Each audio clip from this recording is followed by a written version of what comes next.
With me now from Philadelphia, roll call columnist Jon Allen. Okay, Jon, Stein has raised over $5.5 million for this recount effort.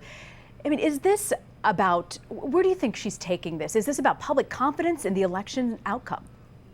I have no idea what her motivation is, but we saw just in the last hour or so Hillary Clinton's campaign lawyer saying that the campaign will support these efforts in Wisconsin or any other states where Jill Stein is able to get a recount going. So she certainly has more than just the Green Party behind her at this point.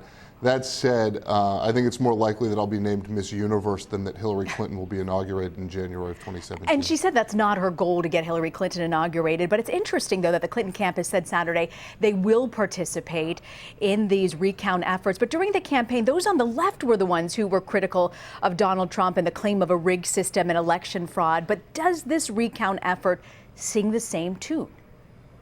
Well, I think that what was frustrating to people on the left during the campaign is that Donald Trump was suggesting that the election would be rigged before the election, essentially without having any results, without having an outcome, and trying to potentially spoil a victory if Clinton had it. This is maybe a little bit different, but I think you're going to see some frustration from folks on the right that will say that the left is mirroring the right, and it's not entirely untrue. And we know President-elect Trump is well underway with his Washington transition.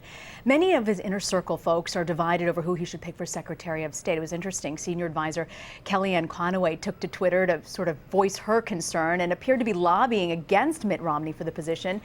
Is it unusual to have such fierce disagreement over a key position like this? I'm not sure that it's so unusual to have fierce disagreement. The way this is playing out in public, with Rudy Giuliani campaigning for it, with supporters of his essentially campaigning for him and against Mitt Romney, is certainly unusual. Kellyanne Conway is pretty smart, and I think she's got a pretty good idea of what will influence Donald Trump, probably better than anybody else does. So I think she's doing what she can to make that happen. And of course, it's always possible that some other candidate will be named, that Donald Trump will say a pox on both your houses and grab General Petraeus or somebody else. And Conway, I found it interesting, Jon, that she's using one of President-elect's own tactics by making an argument public through Twitter. Is that something that we've seen before? You know, imitation is the sincerest form of flattery. It's not. It's not terribly unusual for aides to use the media. In this case, it's now social media, because in a lot of ways, social media for Donald Trump has replaced traditional media. It is not unusual for aides to try to influence their bosses through the media. For many, many years, leaks through the New York Times and the Washington Post have been used to do that. So this is a much more public way of doing it. There's not. This isn't a background quote. This is actually a tweet under Kellyanne's name, but I suspect she knows what she's doing. Whether or not she ends up, helping Rudy Giuliani's case or hurting Romney's case is another question. But she's probably got a better idea of how to get to Donald Trump than anybody else. Before I let you go, Jon, I want to ask you about the column that you authored on Friday. It was calling on Americans to judge the president-elect with an open mind.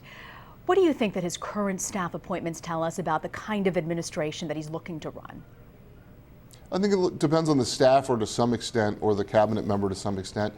We've seen the appointment of Steve Bannon and Jeff Sessions, both of whom are indifferent, at least, to concerns of minorities about the rise of white nationalists. But on the other hand, you've seen Nikki Haley named very early in the process as the U.S. ambassador to the United Nations, somebody who is not a white man, and somebody who I think represents a lot of the establishment conservative thinking in the Republican Party.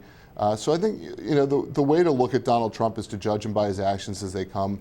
Where people who are opposed to him during the election agree with him, they should support the actions that he's taken, and where they disagree with him, they should fight him actively. All right, Jon Allen in Philadelphia. Thank you, Jon.